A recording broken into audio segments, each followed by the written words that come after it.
Hello, everybody.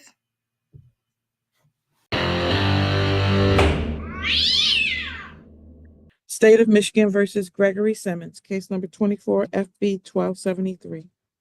Tiffany Woods for the people. Good morning, Your Honor. Michael Vincent on behalf of Mr. Simmons, who's sitting next to me. Good morning, Mr. Simmons. Thank you. Yes. Gregory Brent Simmons. Thank you.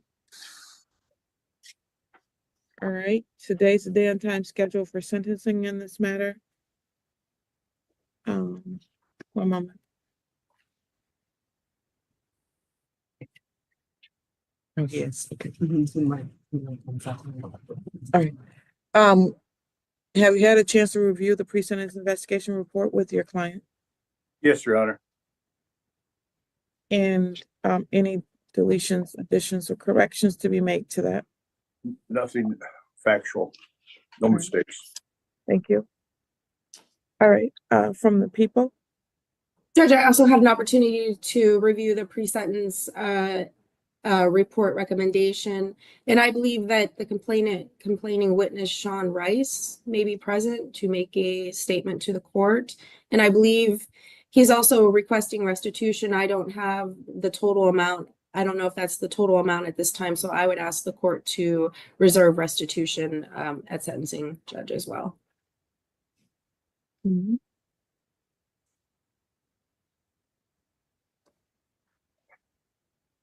So the restitution information that we have says $77,457. And you're telling me you don't know if that's the total number.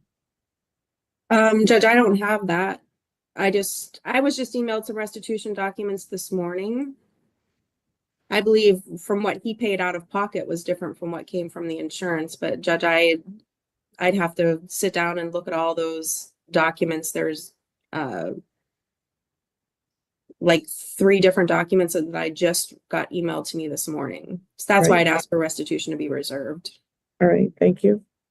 All right, is Mr. Sean Rice present? If so, please unmute at this time if you want to make a statement. And I am present. If you want to, you can turn your camera. It's completely up to you, sir. Just to indicate to the reports, the amount for restitution was about $4,900. The $77,000 was the amount of the surgery.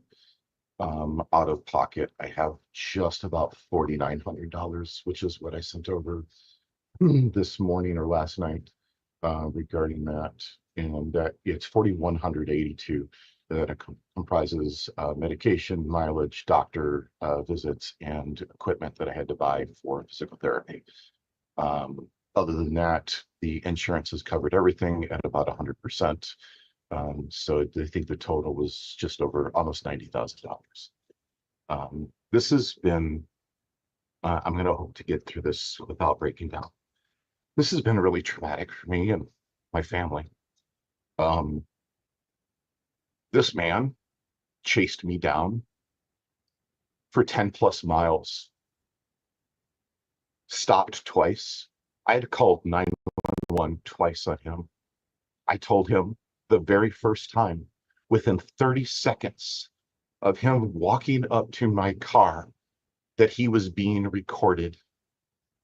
The whole thing was being recorded, front and rear. It caught the incident where I was behind him for all of 10 seconds, less than 10 seconds.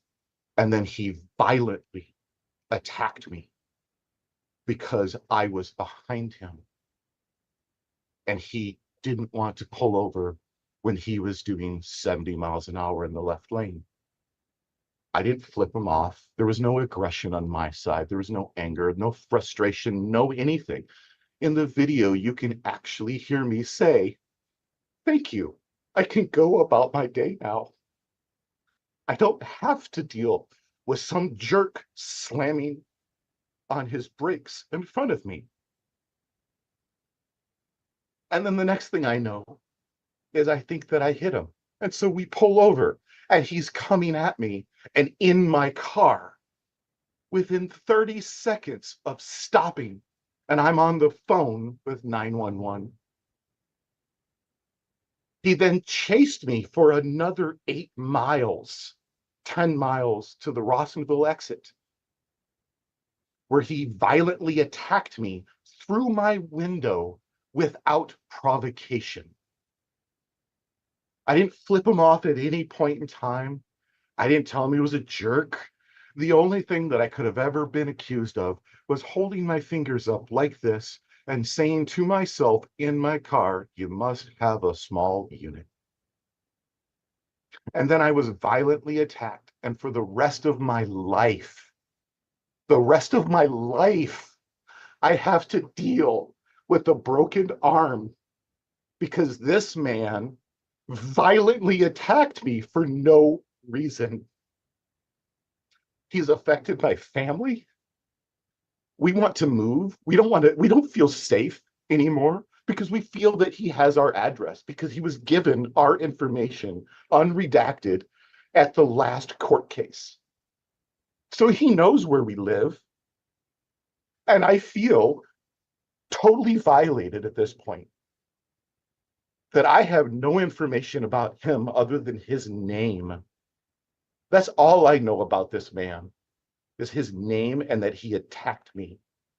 And yet this man has my address, has my information, has all sorts of stuff about me and my family. And so we're going to sell the house and we're going to move. This is a huge impact. Like, I do not feel safe in my house anymore.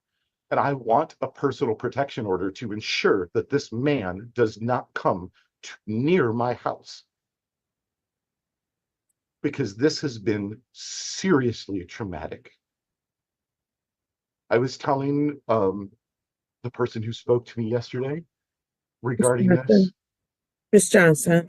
Miss Johnson, that I had realized for the first time I had used my right arm since this incident to actually use and hold a phone. At the end of that day, that man went home and he stayed home while I went to the hospital to figure out what was wrong with my arm, only to find out that I had 3 complete destroyed tendons in my arm. So for the rest of my life, this will affect me. This is going to affect him for 6 months, a year. This has been not a complete parity in the resolution here. That's all I have to say. Bryce, I'm so sorry for you.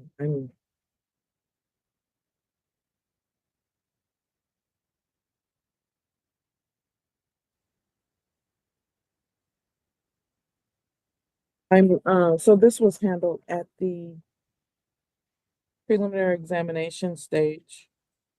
And I'm trying to find out, see where your address is listed. They gave him an unredacted copy of the police report. Oh, I see what you're saying.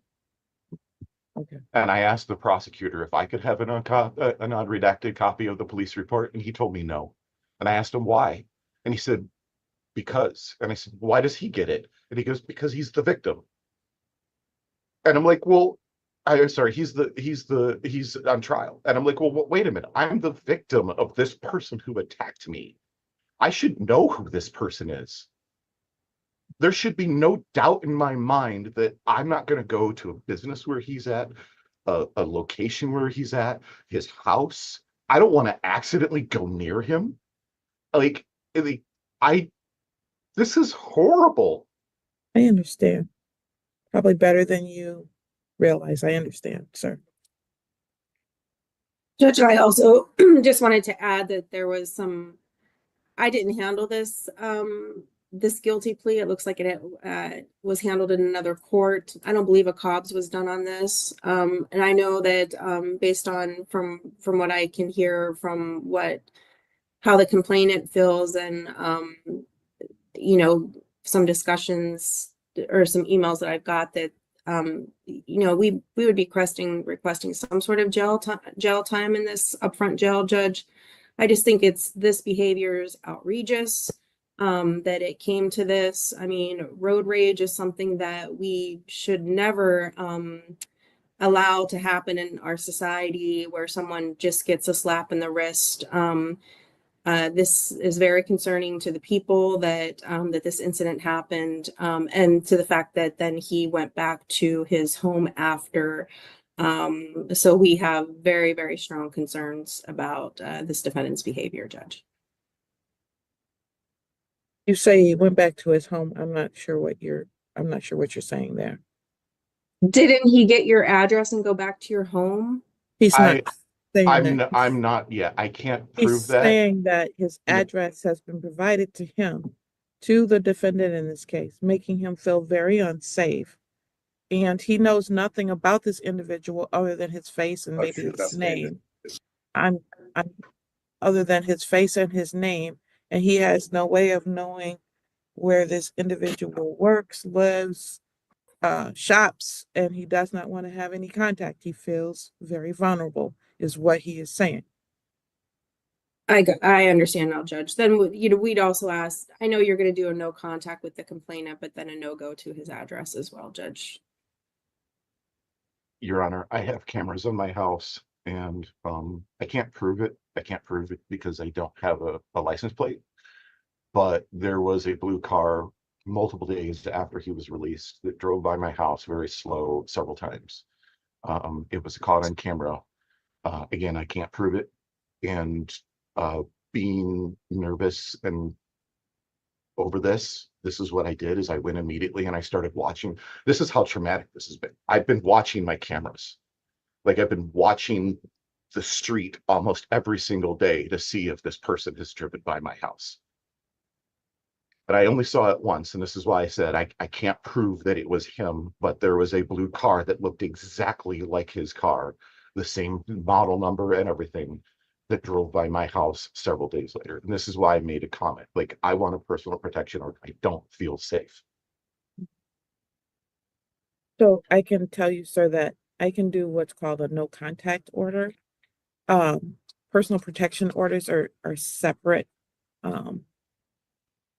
Okay, that's document, perfectly fine. but I will definitely do the no contact order. Okay, thank you. And I will say that I hear you very loudly and very clearly. Okay. Thank you. You're welcome. All right. Anything else from the people? And Ms. Woods, I don't know if your victim advocate has been in touch with Mr. Rice, but it sounds like something that should probably occur. He seems to be making some requests that Ms. Wilson may be able to help him with, and maybe we should go from there.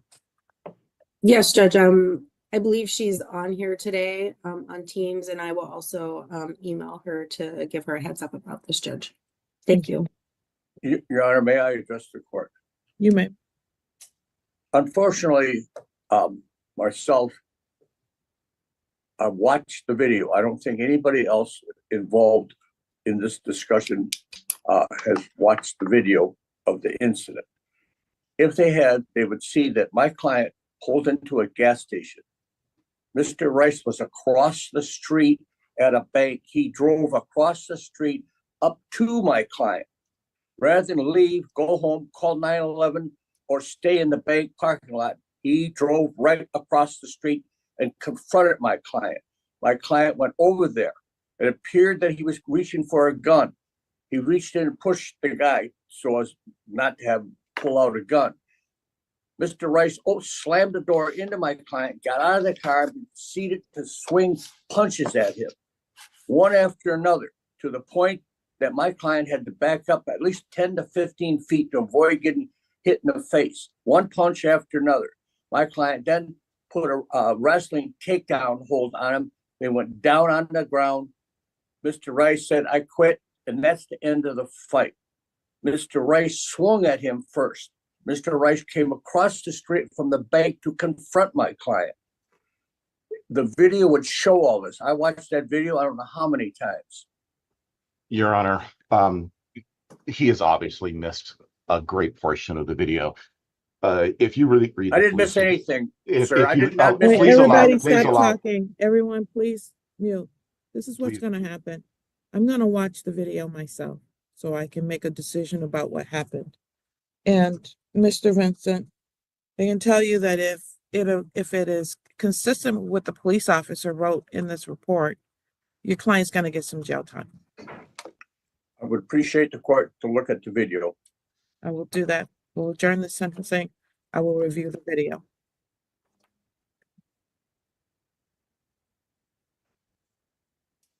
And Your Honor, it should be noted, my client turned himself in the next day. Right, I understand. I'm aware of that. I did review the report. I reviewed the report from Ms. Johnson. I reviewed the police report. I've reviewed everything in this case other than that video. And I'm gonna review the video because the way the officer wrote in the report, what he saw is not consistent with what you're saying.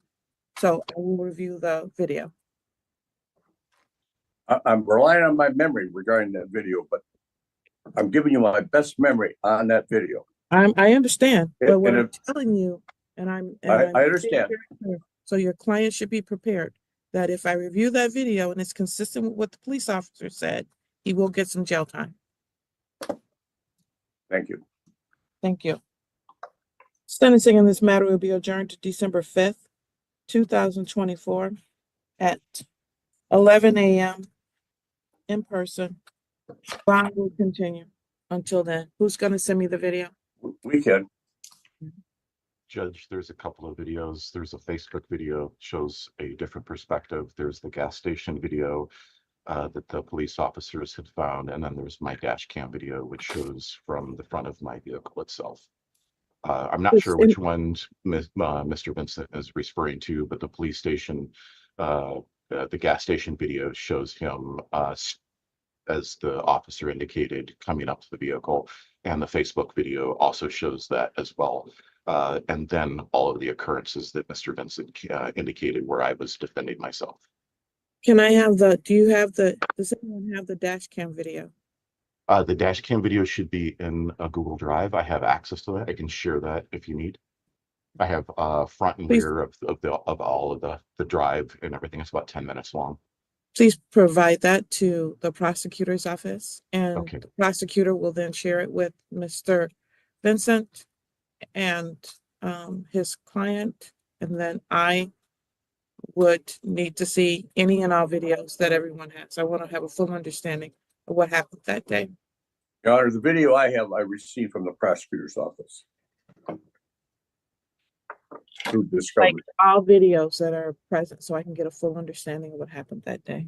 Yes, Judge, I'll gather all the videos and make sure that you get a copy of those. And whatever Mr. Vincent doesn't have, I will also send him a copy as well. Please send them to me within the next week because we only have a couple weeks for me to review it. Yes, Judge. Thank you. Would you like me to send that to Ms. Johnson? Yes, you can send it to Ms. Johnson. Okay, thank you. Thank you. I'll see everybody back here on December the 5th. Mr. Vincent, you are available that day? Yes. Thank you. But we put me back on. Your Honor, what time would that be? 11 o'clock a.m. in person. In person. Thank you. Thank you. 12/5, right?